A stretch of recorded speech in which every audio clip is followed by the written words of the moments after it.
April 2018. After 6 months grueling work at Commercial Fleet magazine, our long-term Volkswagen Caddy is finally going back to its owner for a well-earned rest. Our Caddy, one of the new petrol variants just launched, was pushed into service as few previous long-termers have ever been, and has given faithful service through rain, frost, snow and wind, lugging cargo about in, keeping the various occupants safe with a dazzling array of safety features which would shame some upmarket cars. As expected with a vehicle of German extraction, the van goes back with a clean sheet on the reliability front, and a big fat zero is the maintenance cost. We haven't even had to add any oil or windscreen washer fluid during its time with us. Regular readers will know that Volkswagen virtually wiped the board at the recent Commercial Fleet Awards, picking up gongs for Caddy, Transporter and Crafter.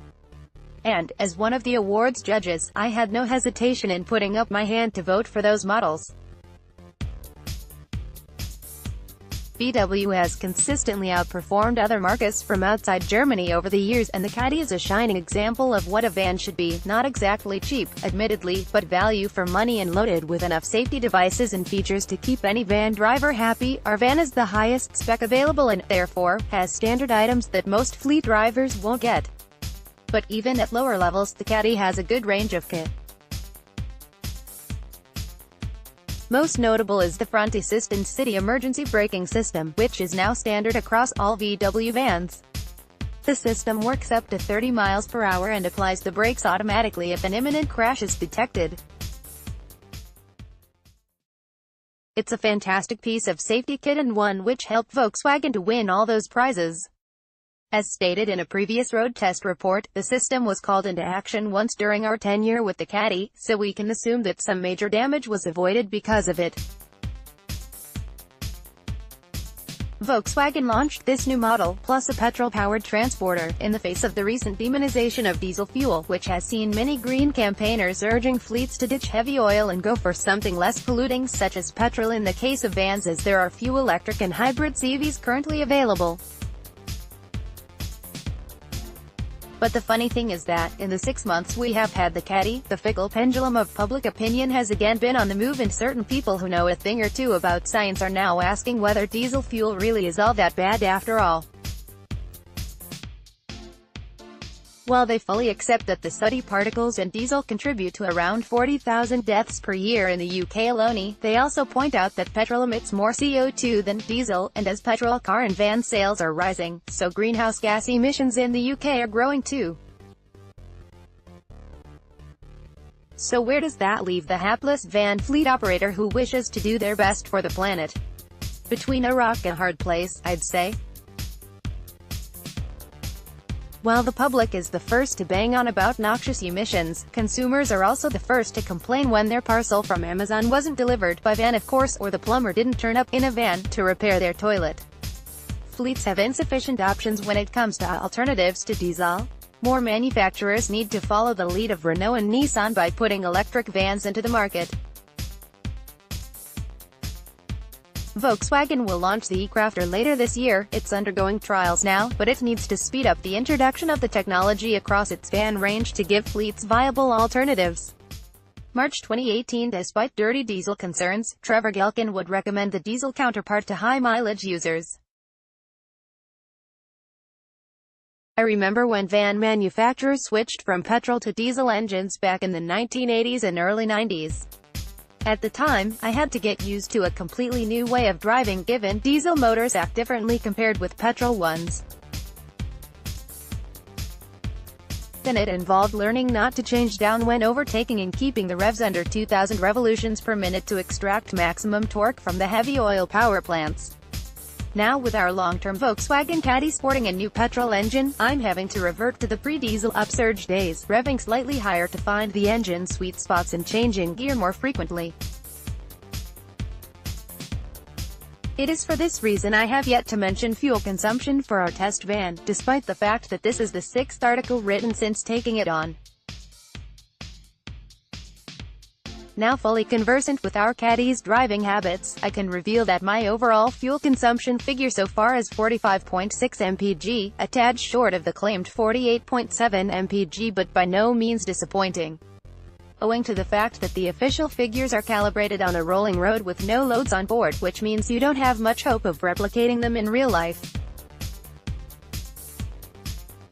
One of the reasons for this pleasing figure is that our Caddy has, along with a massive list of other standard equipment, a stop-start system installed as standard. Most of my driving has been long-distance stuff, so this device doesn't really show its full potential, but I reckon that with more round-town driving I could just about achieve that magic 48.7 mpg. It is claimed stop-start can save up to 15% in fuel when used exclusively for congested city driving. Over the years, I have attended many driver training sessions to report for commercial fleet and its forerunner fleet van, and the tricks I picked up along the way have really helped to keep fuel costs down. I'd thoroughly recommend these sessions, even for drivers who think they know everything. Believe me, they don't. As stated in the previous issue, our Caddy is a filthy mess at the moment, both inside and out, as it has been pressed into service time and again, ferrying relations about across the country, lugging other people's furniture around and traveling the 6 hours from my home to our holiday cottage on several occasions. Despite cleaning the cab out regularly, I am constantly finding half-empty water bottles, old packets of crisps and other detritus tucked away in hidden corners. One thing I have learned about vans of this size is that if you drop a small item such as a pen down the side of the seats, it is highly unlikely that you'll ever see it again. But the $64,000 question is, would we recommend this van over its diesel equivalent? The answer is, it depends on your expected total mileage in the van's first fleet life. For exclusively round-town usage, we'd say a definite yes, as this vehicle is a real smoothie. It's cheaper to buy than a diesel variant and runs on petrol, which is also cheaper. However, if traveling up and down the M6 for hundreds of miles on a regular basis is your fleet thing, then we'd have to opt for the sturdier diesel model, risking the ire of all the green campaigners who insist that diesel van owners are the devil incarnate. February 2018, the Volkswagen Caddy's safety systems impressed Trevor Gelkin when it prevented a potential collision. The birth of my 7th grandchild has seen our long-term Volkswagen Caddy pressed into service as no long-termer has been before. Baby and mother faced fairly major health issues and, as such, were ensconced at University College Hospital in Euston, North London, just before the end of the year. Given my daughter lives in Peterborough, Camps, and I reside in Southend-on-Sea, Essex, this left me to act as go-between with all the family. This involved visiting London, picking up various other grandchildren to look after, feeding pets and doing all the things a doting granddad does on such occasions. As a result, the miles are piling on our dowdy Caddy as it negotiates ice, rain, mud and snow as a valiant fan. The Caddy now bears little resemblance to the pristine picture above, which was taken when it arrived brand spanking new at Fleet Towers. It may be muddied, but it's certainly not bowed. One thing I like about all VWs is that the heaters seem to work almost instantly, unlike some other vans I could mention. True, it doesn't have one of those wonderful quick clear windscreens Ford offers, but when I climb aboard the Caddy after it's been sitting on my driveway in the frost overnight, it takes only a minute or two before the screen is clear and the cab is toasty warm. Those heated seats have certainly been welcome through the winter months, too. That said, this hot seat little goodie does not come as standard. We've got the top-spec Highline variant, which seems to have everything but a kitchen sink. Many of the miles we've piled on so far have been on motorways, and all the safety items on this van mentioned in previous issues have kept us from harm, avoiding the usual array of selfish drivers one seems to meet on Britain's highways day in and day out.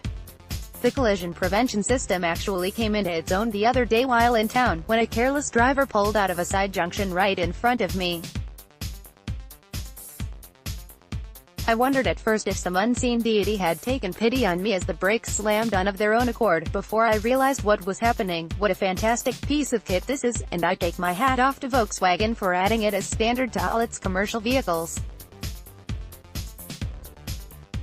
Other manufacturers take note, mind you. I was reminded the other week not to take bits of technology like this for granted and ignore my responsibilities as a driver when I hit a snowstorm in town. A small ding noise alerted me to a sign on the dash that told me the sensor for the anti-crash system was covered with snow and it wasn't working. The only problem I have encountered with the Caddy to date is that it only has 2 seats, so, on a couple of occasions, I have had to revert to using my wife's old VW Lupo. I do not own a car myself, to ferry kiddies hither and thither. The rival Citroën Berlingo and Peugeot partner offer a 3-seat option, which would have resolved this particular problem. Note to self, must dig out that old chamois leather and get polishing before our van goes back to its owner. January 2018, Trevor Gelkin finds that his admiration for the plucky VW crafter just grows and grows in his latest long-term review. As commercial vehicle journalists, we spend quite a bit of time talking those at the sharp end of the business, i.e. the drivers. One thing we have discovered is that quite often, what the drivers want and need and what they are actually given by their fleet managers are 2 different things. This can have quite an impact on the bottom line, especially as one of the things we have learned is that quite often, the vehicles provided are bigger than they really need to be. In fact, the experts reckon that about 30% of fleets are using the wrong-sized vans, either too big or too small. So, while quite a few drivers are given, say, a medium-panel van, a lot of them could just as well use something the size of the Volkswagen Caddy, the van on test here, which, of course, could be cheaper to both buy and run. I say this with some experience as I have been testing vans since the early 1990s and know that most tradespeople can cram all the gear they need into a van of this size with a bit of pushing and shoving. Even if the odd bigger loads need to be carried sometimes, it would still be cheaper for a fleet to run the smaller vans and spot hire something bigger on those few occasions. And it's not just a question of carrying loads. The smaller vans are easier to drive, simpler to park and can winkle their way into those tiny multi-story car park spaces. True, most medium-panel vans can get into these car parks height-wise, but you just try parking one in those ridiculously cramped bays. Regular readers will know that a large amount of my time is spent moving stuff from one house to another among my extended family, and phone conversations regularly begin with "Dad, you've got a van, haven't you?" or such like. I know full well what's coming next. My daughter is the present focus of attention. Don't ask me for the details, but it all involves multiple fully laden long-distance journeys for yours truly, and I did wonder if the Caddy was actually going to be of any use lugging things like freezers, washing machines and settees around.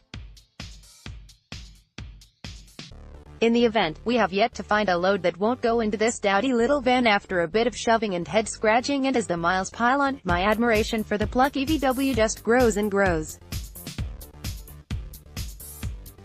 This is the 4th long-term test we've written about the Caddy so far, and, as yet, we haven't really mentioned the business end in detail, so let's look at what's on offer.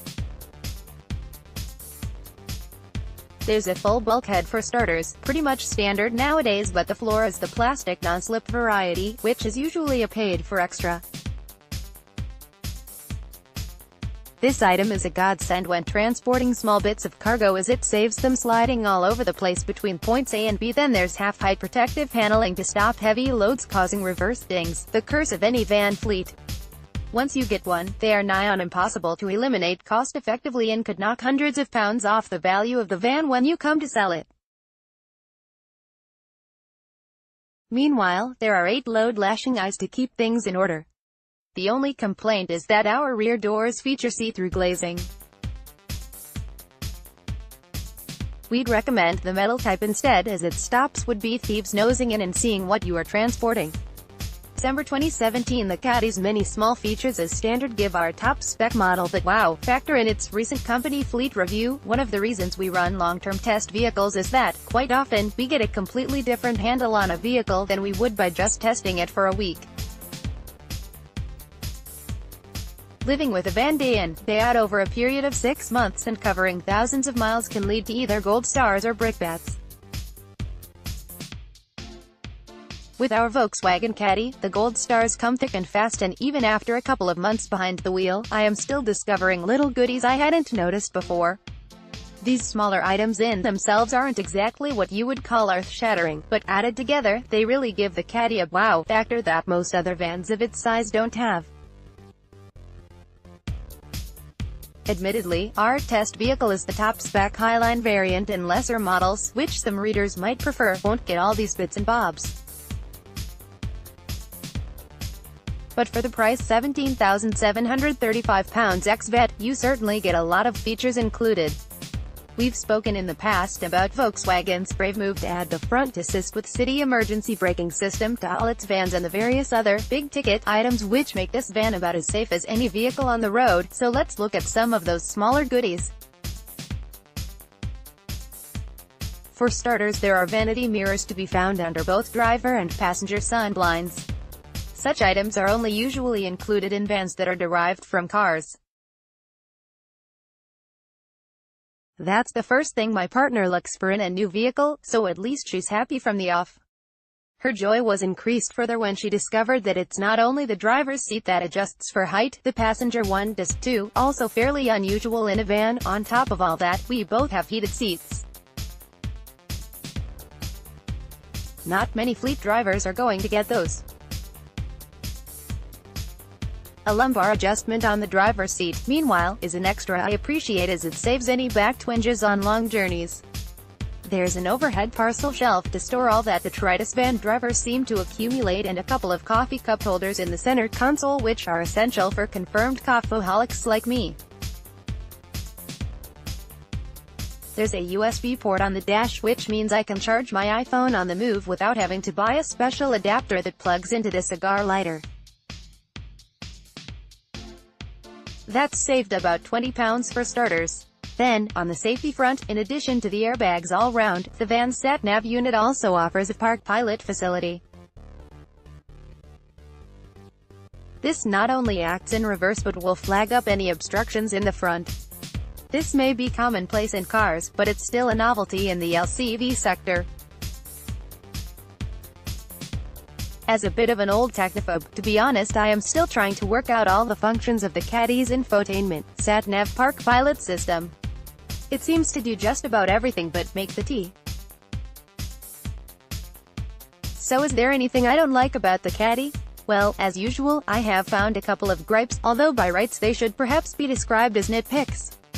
The writing on the heater dials is so small I have to put my specs on to see it, which is a pain. Also, I could do with a USB port on top of the dash, as despite the fact that this van has a built-in sat-nav, I still use my own TomTom unit as it has all my details keyed in. This means the wire trails across the dashboard and into the cigar lighter down below in an untidy manner. And that's about it for the moans. I'm really going to miss this plucky little contender when it goes back in April. I wonder if they will let me keep it a bit longer. November 2017 Volkswagen Caddy's array of equipment that comes as standard should answer the critics who say VW vans are expensive. The Caddy TSI is the first petrol van we've ever had on long-term test, and it wasn't long after it arrived at Fleet Towers that we began holding it in the highest esteem possible. Clad in shiny blue metallic paint and with just 142 miles on the clock, we couldn't imagine a more pleasant place for a driver to spend a working day. We quite often comment in our various road tests about how smooth the latest diesel engines are, but it's not until you actually swap for a petrol variant that you realize you've been using the word smooth in the wrong context. This van is so whisper quiet that on a couple of occasions I thought the engine had stalled. And talk about standard specification. In my 25 years of testing commercial vehicles, things have moved on at a staggering rate and the Caddy boasts a spec sheet that would previously been unheard of. We take our hats off to Volkswagen for making its front assist with city emergency braking system standard on all its vans. This system brakes the van to a standstill in the event of an anticipated crash up to 30 miles per hour. We've tested it on the track in the past and it really is a major step forward in the safety stakes. But the Caddy doesn't rest there. It also has an automatic post-collision braking system, brake assist, anti-lock braking system, automatic hazard light activation under emergency braking, driver and passenger front and curtain airbags, electric seat belt tensioners, electronic brake force distribution, electronic differential lock, electronic stabilization program and engine drag torque control. Next time sometime tells me Volkswagen vans are rather expensive to buy, I'll reel off that list to explain the value. In the cab, the standard goodies continue. Unlike most of the rivals, which charge anything up to £1,000 for a built-in sat-nav, this Caddy has one as standard, along with a USB port, Bluetooth connectivity, MP3 compatible CD drive, climatic aircon and cruise control. And that's just picking out the best items. If we ran a total list of the standard spec, it would leave little room for other comment.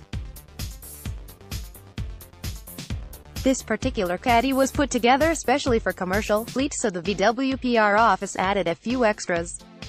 That snazzy paint job, together with extra quality black upholstery, adds £492, a winter pack, including headlight washers, heated washer jets, washer fluid level indicator, heated driver and passenger seats and electric auxiliary air heater, adds £582, and a rubber load compartment floor completes the extras. At £120, unless you happen to be traveling in the wilds of Scotland in the snow, we probably wouldn't bother with the winter pack, but the load floor is an essential item to stop small bits of cargo slipping and sliding about when on the move. It will also protect the floor from scratches and scrapes, which will add to the van's value at selling time. And, talking of the cargo area, the full-height bulkhead is a no-cost option and there are 6 load-lashing eyes to tie cargo down. Of course, on top of all this wonderful technology, the Caddy also offers that superior build quality that many other manufacturers strive to emulate but rarely do. It's typical of what we expect from makers of German products and has helped Volkswagen to secure the treasured number 2 slot in the UK van sales chart, which had traditionally belonged to Vauxhall. October 2017, Volkswagen's petrol newcomer Caddy is welcomed as demonized diesel look set to lose ground in battle of the power plants. The pendulum of public opinion is known to swing back and forth on a regular basis. Take eggs, for example. In my lifetime they have been deemed alternately good for you and bad for you several times over. Remember the Edwina Currie egg scandal of 1988, but surely nowhere does that fickle pendulum swing more fiercely than in the field of vehicle emissions. At one time petrol was demonized against LPG, then we had a supposed savior in diesel, and now we're back to petrol as the favorite again, along with hybrids and electric vans. And that's not even mentioning the hydrogen fuel cell. If the government gets its way, we'll all be driving electric vans by 2040, but in the intervening 27 years, what is the environmentally aware van fleet manager supposed to do to satisfy both his or her finance bosses and the green sensibilities of the general public at the same time? Electric vans at present are pretty much a no-no if they need to travel more than about 80 miles in a day, so will petrol be the fuel of choice for longer trips? If you think that, then try finding a petrol van to buy and you'll be pretty short of choices. There are none at all on offer at 3.5 tons, and precious few under that. Which brings us round to our latest long-term test van, the Volkswagen Caddy Petrol. All van manufacturers have been rather caught on the hop by this new love affair with petrol, triggered by air quality concerns in urban areas, and it's hats off to Volkswagen for trying to fill this void as soon as possible by offering not only the Caddy in petrol format but now the Transporter, too. Our test van is the top-spec Caddy Highline variant, sporting a 1.4-liter petrol power plant offering 125 PS and 220 Nm of torque at between 1,500 to 3,500 revolutions per minute, which should give this van plenty of oomph on the road. Official fuel consumption figure on the combined cycle is 48.7 mpg and basic price is £17,735 ex-VAT. Ignoring the environmental credentials for a moment and looking purely in financial terms, it is reckoned that anything less than about 20,000 miles and the petrol model wins out against the diesel equivalent, owing to its cheaper front-end price and the lower cost of petrol against diesel. After that, the diesel Caddy begins to win the day, increasingly so as the miles clock up. So our long-termer is only going to be the choice for any fleet that undertakes low-mileage round-town trips, unless the company that buys it regards environmental matters as more important than financial ones. But what we don't know at present is what is going to happen to the residual values, RVs, of diesel vans in the future. So, in 3 years' time, this model may well make a lot more at selling time than is envisaged at present, which, of course, will skew the whole life cost equation in its favor. What a conundrum our readers face when choosing new vehicles. Needless to say, we hold the Caddy in the highest esteem, having tested many of them over the years, and I'm looking forward to the next 6 months as this van will be my sole means of transport. Unlike most other vehicle testers, I don't actually possess a car of my own, although I do confess to having a treasured Harley-Davidson in the garage, so the Caddy will be my companion through the worst of the coming winter weather.